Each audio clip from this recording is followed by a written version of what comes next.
by Jo Simmons Hill Barn is a 300-year-old stone structure at the top of a hill in the heart of the Cotswolds, England. Architect Chris SeymourSmith and his wife, Helen, know the property well, as it sits on land belonging to Helen's father, in an official area of outstanding natural beauty. Helen's father and previous owners had tried and failed to get planning permission to convert the derelict building, including the drummer from Duran Duran, who wanted to turn it into a studio, says Chris. Undeterred, Chris of SeymourSmith Architects applied under the exceptional country house rule. Only about 4 houses a year are granted permission under this rule, he says, and each property has to be truly exceptional. The new home extending off the barn, called Underhill House, is certainly that. Dug into the hill and invisible from the surrounding countryside, the contemporary home was designed to passive house standards, resulting in a 90% reduction in carbon emissions compared to that of an average home. In fact, Underhill became the first certified passive house in England. Passive house has very simple principles, says Chris. The houses are super insulated, airtight, ideally point south to maximize solar gain, and are triple glazed. Who lives here? Chris and Helen SeymourSmith and their son. Location: the Cotswolds, England. Architects: SeymourSmith Architect. Size: 4 bedrooms, 4 bathrooms. It took around 18 months to build this groundbreaking property, which Chris and his family moved into in 2010.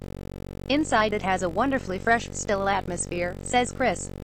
There are no drafts, it's very quiet, and yes, you can open the windows. As for the logistics, we made a 3D model on the computer of a mile radius around the site, says Chris. We used this to work out how low to position the house. We just kept dropping it down until we couldn't see it anymore. He and his team ended up digging down around 10 feet. As you go up the hill along the drive, you can see the entrance, but that's it. From the local area, the house is hidden.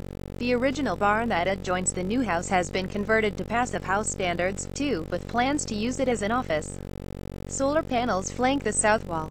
From March to October, we have free hot water, says Chris. From October to March, there isn't quite enough sun, so we installed a very small wood burner with a back boiler. You only have to light it once to top up the house's thermal store for 2 to 3 days. Chris installed a shallow slate pool by the house. I've always liked water close to architecture, he says.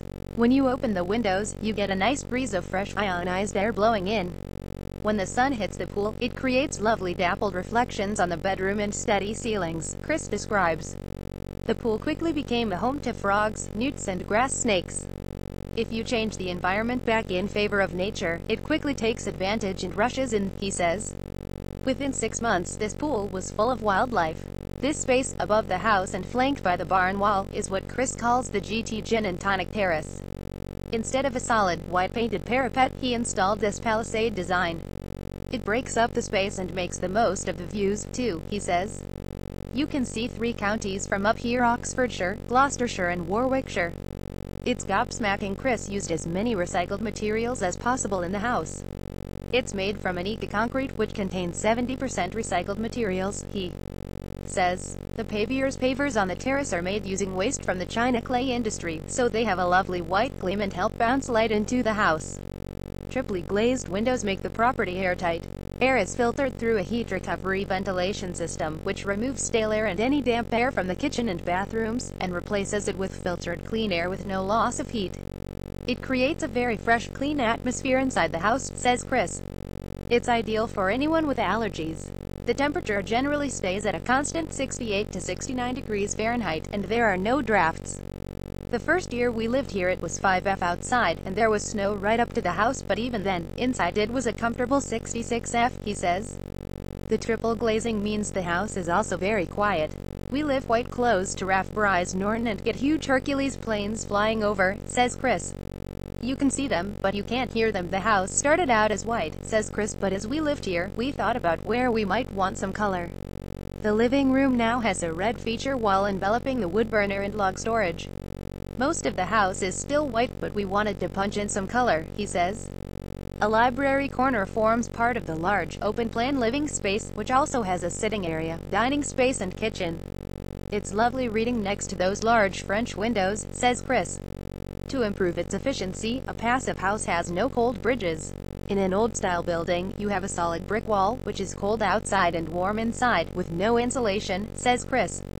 This is a cold bridge. People then often insulate their properties inside to some degree, but little areas, such as the space around a window, remain. Heat transfers through these pockets of cold space, which means you lose energy and often get mold growing, too. A passive house design avoids these cold bridges and small gaps in insulation. It's about nibbling away at all those parts of a home that lose energy, he explains. We lived in the smallest Georgian cottage in London before moving, says Chris. Our furniture would have been lost here. So the couple had most of the furniture made to fit the house. The dining table is made of oak planks, cut from a tree that was blown down on Helen's father's farm a decade ago. Then we used steel left over from the build for the base, says Chris. We had to hold up the barn with massive supports while we built the new house. Once the structure was in place, a local blacksmith cut the supports to make the table legs. The table is never covered. I know every wine stain on it from every party, he says, laughing. We like furniture that has a story. We wanted the house to feel as fresh and open as possible, says Chris, so we didn't want curtains. Instead, a blind fitted externally reacts to a sensor. When there's too much sun, it automatically comes down to control the amount of solar gain and prevent the room from becoming too warm. While the main living rooms and bedrooms border the terrace, all the ancillary rooms are on the hillside of the building, which has no windows. There is space for a media room, study, utility room and wine cellar, plus a storage area that doubles as a gym. View Gallery 8 images.